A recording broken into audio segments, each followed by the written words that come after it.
Hearts have finally done it. They've won their first game in 19 matches. It's now time to rank the players, and who knows, maybe we'll see somebody get a rating of higher than 1. Welcome back, guys, to Fog Football. It's now time for the player ratings for Hearts' 2-1 win over Dinamo Minsk. Now, was it a great performance? Did everybody get a 10 out of 10? No, they didn't. But let's be honest, some players were certainly better than others. A few players definitely underperformed. But the main thing was getting the victory, was getting the 3 points, was getting the W. And that's what Hearts done tonight. So, with that said, we're going to start with Gordon. We're going to work our way through the team. So, let's start with Mr. Craig Gordon. Honestly, Dinamo Minsk had chances, but I didn't feel like he had that much to do. A lot of Dinamo Minsk's chances actually went wide. First goal, I couldn't really fault Gordon. So, I mean, for me, he only conceded 1, but he didn't have an evening where he was having to pull off big save after big save after big save, in my opinion. So, I'm going to give Gordon a 6. A solid 6. I thought he was okay tonight. Don't think he was great. Don't think he was bad. I mean, he couldn't do anything about the goal either, so I think giving him less than that would be harsh, but I'm not going to give him any more because he doesn't deserve it, so he's getting a 6 for me. Up next, we've got Forrester, the teenager, making his debut in Europe, and I thought he had a pretty good game, considering that he was making his debut, considering that he is so young, and he didn't really do anything wrong. He was solid at the back. I have no complaints with Forrester. Bit of a gamble having him in there, but in the end, it proved to be a good gamble. Of course, Gerald Taylor was missing tonight, so he couldn't play. And maybe we're a little bit light in that right-back position, possibly. But Forrester came in and, he done an okay job. So, yeah, no complaints all round. I'm going to give Forrester a 6. I thought he was fine tonight. Up next, we have Frankie Kent. Solid as a rock. I think, again, the voice at the back, he really can be a key defender for us, and I mean, he just seems to get better and better, I think, the more he plays for Hearts, albeit maybe not this season because it's been pretty poor, but tonight, I thought he was a leader, thought he played well, and again, I think he ran the defence, and I've no complaints with Frankie Kent, another solid performance. I'm going to give Kent a 7. I'm not too sure if that should be the partnership, though. I personally do prefer Halkett, whether it's Halkett coming in over Rolls, which I think it would be as things currently stand. I would like to see a fully fit Craig Halkett in there, because I still believe Craig Halkett is one of the best centre-backs in the league, but the guy's never really fit, so I don't know. Well, I don't know if Hart's career will ever really get back on track, but we'll wait and see. For me, though, Kent at the moment is our best centre-back at the club, so yeah, good performance for him tonight. Up next with Kai Rolls, again, didn't do anything wrong. I thought he was solid, thought he was fine. Probably not as good as Kent, so therefore I'll give him a 6. But I mean, I've no issues with Kai Rolls. I thought he'd done a good job. So I mean, yeah, it was a pretty good defensive performance for us tonight. Penrice at left back, coming in, replacing Kingsley for the last game. Really good. I was excited when we signed Penrice, to be honest, from Livy. I know a lot of people will think, oh, he's just a Livingston player. How can you be excited about a Livingston player? But I did rate Penrice at Livy, and I think he's come in. And yeah, it's hard to judge him this season because Hearts have been so bad. So I don't really want to label all the new players as failures because Hearts have failed as a team. So I think it would be unfair to really... Maybe when we get the new manager in, then we can start judging them. But I can't really just say that the new signings have failed or that they've sucked just because we've had an awful start to the season. I mean, it's not helped. Had these new signings come in last year when we were third, we'd probably be sitting here talking them up, bragging about how good they've been. But because they've come in during a period where we are struggling big time, it would be easy to go, well, he's a Livy player, he's not good enough for us. But I actually do rate Penrice, and I thought he was good tonight getting forward. I thought he was always dangerous down that left-hand side, getting forward. So I'm going to give Penrice a 7. I was impressed with him, so yeah, happy for Penrice. Moving into the midfield now, we've got Cammy Devlin. I mean, he runs about, he doesn't stop, he gives you everything. You can't really ask for much more than that. I don't think there was that amount of quality tonight for Devlin, but again, sometimes he doesn't give you quality, but he always gives you 100%, so I can't fault Devlin. For me, he's getting a 6. Benenjami, again, solid in the midfield. I think if we can get Devlin and Benenjami, if we can get that midfield partnership, that is a great duo to have in there. So I thought Benenjami was good tonight, probably better than Devlin. I'll give Benenjami a 7 just because I think he was the best player that we had in midfield. So He deserves a 7 in my eyes. Okay, this is where the ratings are going to go down a little bit because unfortunately, I just didn't. The attacking midfielders, for me, just didn't really deliver tonight. They didn't. Blair Spittle, I'm going to give a 5. I don't think he was overly bad or anything, but he just didn't stand out. Again, he was average. And this is another player that I was definitely excited to see join Hearts from Motherwell. And again, I'm not going to say that he's been a failure because of how bad we've been. And I think we need to wait until we're actually playing some good football and until we get a new manager sorted before we can properly judge.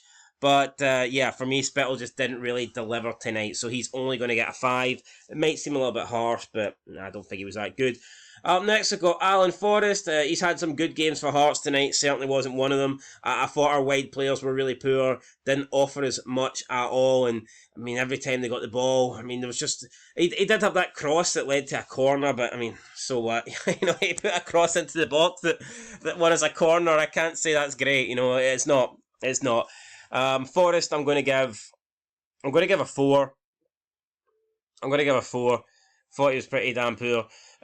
Speaking of poor, Barry Mackay, I mean, at one point in time, this guy was one of the most exciting wingers in the league. And I remember when we signed Barry Mackay, I thought, wow, we've signed a player here that is going to be great for us and, probably won't be at us for that long because I just expected him to put in a good season, maybe 2 seasons, and get a move elsewhere. I thought that's what was going to happen when we signed Barry Mackay, but it appears that Barry Mackay, we've already seen the best of him before he came to Hearts because I just think the guy gets worse and worse, man. I'm not impressed with Barry Mackay. You look at him on FC 25 and he's got a 71 rating. Honestly, I don't know how. Yeah, for me, I was a big fan of Barry Mackay back in the day, but I think we're getting to the point where we should maybe try and move him on.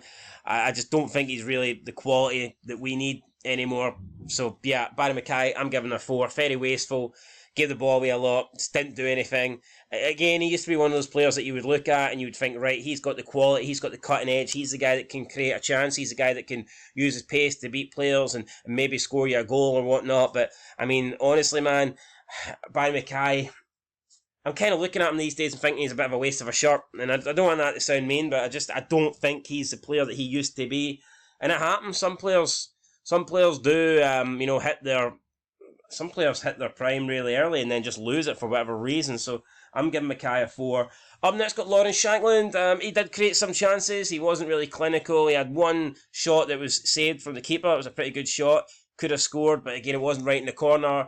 But he did open up the defence at times, and he did get himself into good positions, just couldn't score. But he was vital at the end with the goal. He could have went for goal himself. He could have headed it towards the goal, but no, he decided that he was going to head it into the path of Yan Danda, and Yan Danda obviously scored that goal. So delighted with that. Shankland, for me, it was a solid performance. Wasn't great.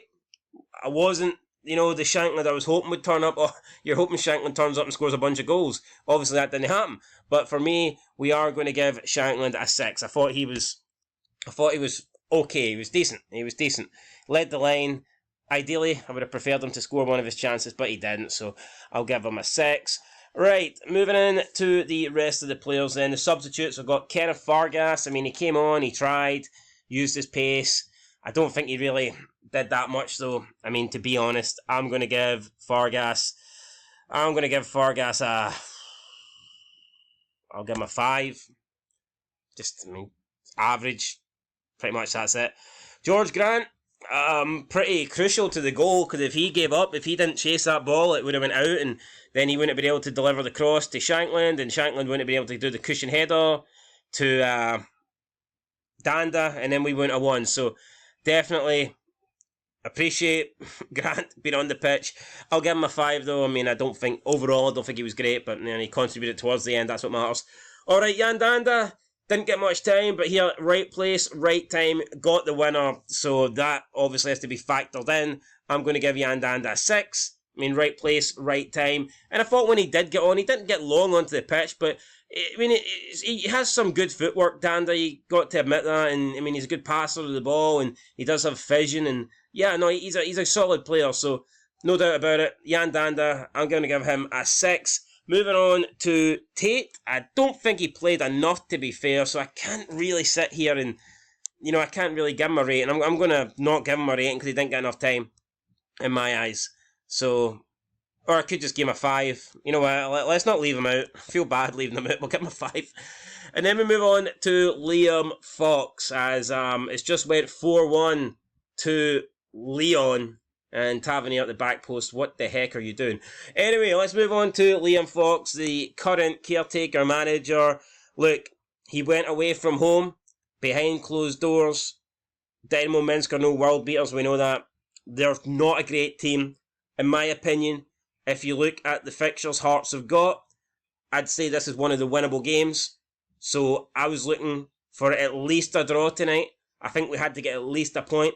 But realistically, I think because the Dinamo Minsk aren't that great, I was looking for the victory to get us the 3 points to give us a real good chance of going through.